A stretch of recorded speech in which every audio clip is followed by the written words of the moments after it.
Now discuss the next topic is process of measurement and Heisenberg uncertainty principle. Uncertainty principle क्या है, तो इसको भी हमको ड्यूल नेचर के बिहाफ पे हमको देखना है कि on the basis of dual nature of matter in 1927 की बात है, दिस इज 1927। हाइजनबर्ग एक साइंटिस्ट थे, उन्होंने एक प्रिंसिपल दिया, उसका नाम हो गया हाइजनबर्ग अनसर्टेनिटी प्रिंसिपल। आखिर ये प्रिंसिपल क्या है, तो according to this principle macroscopically it is possible, यानी बड़े रूप में देखा जा रहा है, मैक्रो यानी बड़ा, it is possible to exactly measure the position of moving particle at any instant. हम बहुत एग्जैक्टली किसी भी मूविंग पार्टिकल के को हम पोजीशन को हम फाइंड आउट कर सकते हैं any instant, and the momentum of the particle, और उस पार्टिकल का मोमेंटम एट दैट पोजीशन, उस पोजीशन पे हम उसके मोमेंटम को भी हम पता कर सकते हैं और पोजीशन को भी पता कर सकते हैं मैक्रोस्कोपली। बट माइक्रोस्कोपली बात करें, सूक्ष्म रूप से देखें, तो it is not possible. It is not possible to measure exactly the position of particle and its momentum simultaneously.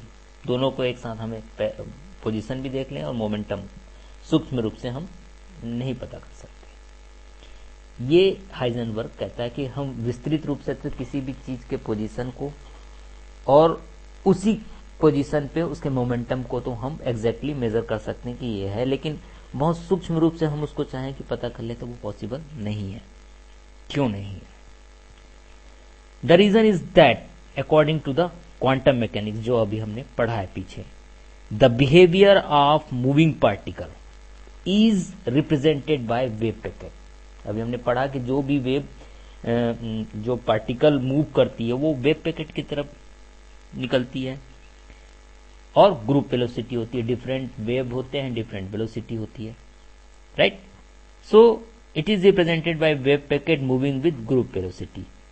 तो इसमें एक मैक्स बोर्न थ्योरी लागू होती है। According to the Max Born theory, the particle can be found anywhere within the wave packet. तो Max Born theory ये कहती है कि वेव पैकेट का यदि कोई लिमिट होगा तो उसके अंदर, उस लिमिट के अंदर पार्टिकल कहीं भी हो सकता है। यानी कि हम सर्टेन रूप से नहीं बोल सकते कि the position of particle is uncertain, certain नहीं है, अनसर्टेन, कहीं भी हो सकता है with in the limit of wave packet. कहने का मतलब, यदि इतना बड़ा वेव पैकेट है, यदि हमारा वेव पैकेट ही है, सपोज दिस इज वेव, ये लिमिट है इसके और इसके बीच में, तो इस लिमिट के बीच में उस पार्टिकल की पोजीशन कहीं भी हो सकती है। जब घूमता कहीं किसी मोमेंटम को पता करना है तो कहीं भी हो सकती है, वो चाहे यहां हो, चाहे यहां हो, चाहे यहां हो, अनसर्टेन है।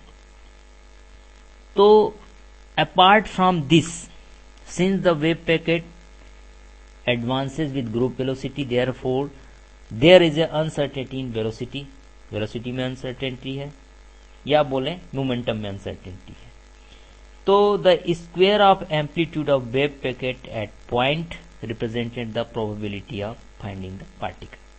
तो हम इसको हम तीन तरीके से हमने ग्राफ प्लॉट करके इसमें दिखाया है कि हमारे पास अलग अलग वेव पैकेट है हमारे पास, ठीक है। तो सबसे पहले हमने फिगर, पहला फिगर ए ले रहे हैं, जो फिगर ए है, this one. The wave length lambda of the wave packet is constant. आपको दिखाई दे रहा है वेव बिल्कुल कांस्टेंट रूप से जा रहा है, तो उसका जो रिलेशन है मोमेंटम कितना हो जाएगा इस केस में, इस केस में जी इसका हम मोमेंटम निकालें, जबकि क्या चीज कांस्टेंट हम बता रहे हैं, wavelength, wave packet constant है, wavelength lambda of the wave packet is constant.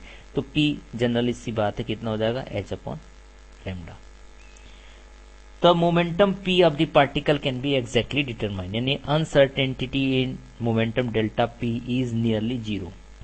क्योंकि कांस्टेंट है तो मोमेंटम हम लगभग जीरो मानेंगे कि अनसर्टेन नहीं है, यानी कि हम पता कर सकते हैं। But the amplitude of the wave is same everywhere, कहीं भी देखेंगे तो ऊपर नीचे नहीं, सेम है। यहाँ पर साफ दिखाई दे रहा है पहले वाले ग्राफ प्लॉट में। Hence the probability of particle, जो पाने की प्रोबेबिलिटी है वो हर जगह सेम है, यहां पर भी उतनी होगी, आगे भी, चाहे यहां हम देखें, चाहे यहां देखें, चाहे यहां देखें, चाहे यहां देखें। क्यों? क्योंकि कांस्टेंट फेज के रूप में ये वेव आगे बढ़ रही है, तो यहाँ पे कहीं भी पार्टिकल पाने की प्रोबेबिलिटी सेम है।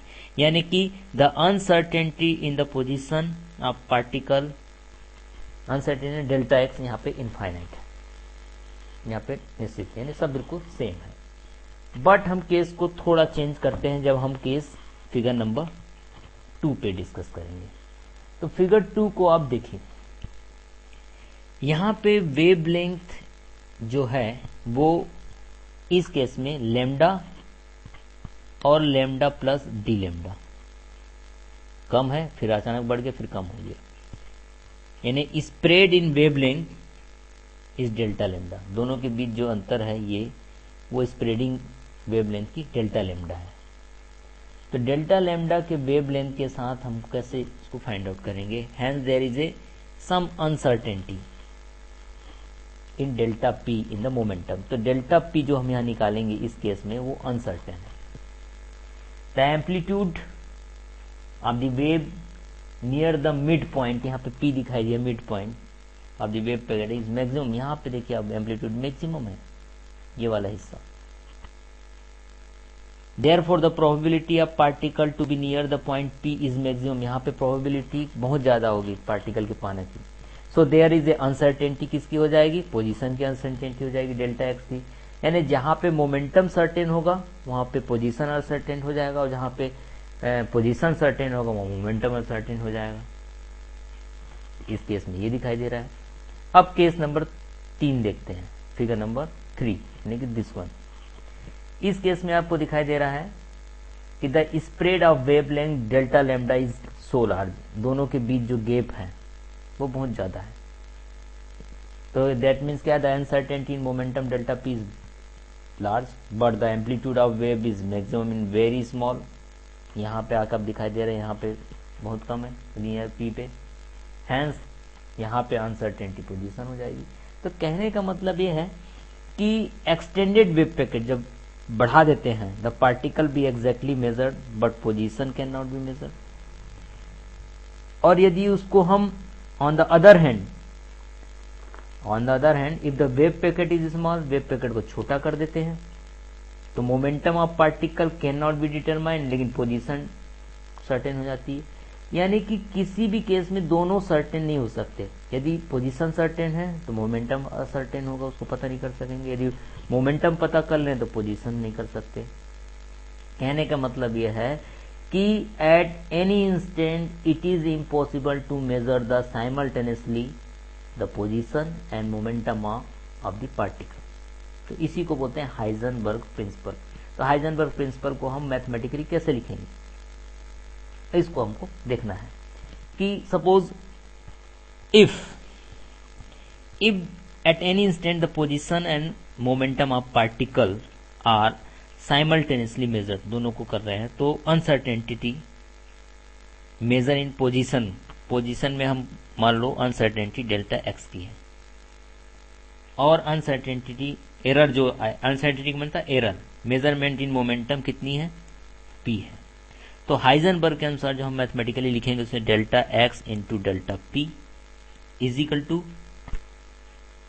एच अपॉन 2 पाई, ये फार्मूला है मोमेंटम और पोजीशन के बीच में। यदि इसको हम लिखना चाहें दूसरे ढंग से तो ऐसे भी लिख सकते हैं, delta x into delta P is equal to h cross, क्योंकि एच क्रॉस की ही वैल्यू होती है h cross is equal to H upon 2 pi. ये आपको याद रखना है। तो obviously if the error in measurement of position of particle delta x is small, बहुत छोटा है, the error in measurement of delta p will भी बहुत बड़ा हो जाएगा। कहने का मतलब है कि यदि हम it is possible to measure the position of particle certain, हम पोजीशन को हम पता कर ले रहे हैं, तो it will not be possible to measure the momentum, certainty के साथ हम नहीं कर सकते हैं। तो इसी को बोलते हैं हम अनसर्टेनिटी प्रिंसिपल। अनसर्टेनिटी प्रिंसिपल को हम कई तरीके से और भी दिखा सकते हैं। किस तरीके से? कि यदि हम अनसर्टेनिटी प्रिंसिपल को दिखाएं if the uncertainty in the measurement of angular position of particle is delta phi क्या पोजीशन से चेंज हो रहा है, तो the uncertainty in measurement of angular momentum delta j, तो इसको कैसे कर सकते हैं, delta phi into delta j is near about h upon 2 pi, या h क्रॉस लिख देते हैं उसी को, ठीक है। या इसको दूसरे ढंग से लिखा जाए कि डेल्टा जे, इस ढंग से भी लिख सकते हैं, या delta phi is greater than equal to h cross upon 2। तो बात एक ही है, h क्रॉस की वैल्यू रखेंगे तो कितना हो जाएगा, h अपॉन 2 पाई, फिर आ जाएगा वो h क्रॉस के रूप में आ जाएगा, उसको लिख देंगे इस ढंग से लिखें। यानी in general we can say that according to the, in general way में हम कह सकते हैं according to the Heisenberg uncertainty principle, the product of uncertainty in measurement of two conjugate variable quantities such as position and momentum या energy and time या angular momentum या angular position, हम time और एनर्जी के साथ भी इसको कोरिलेट कर सकते हैं, या टाइम के साथ एनर्जी और टाइम के साथ लिखेंगे कितना हो जाएगा, delta t near about h cross लिख दो, या इसको चेंज करके delta e into delta t greater than equal to h cross by 2 लिख सकते हैं। तो किसी भी तरीके से हम इसको मेंशन कर सकते हैं। तो कोई भी दोनों चीज अनसर्टेन होती है, ये हमको प्रूव करना होता है। इसको हम एप्लीकेशन के द्वारा भी प्रूव करेंगे।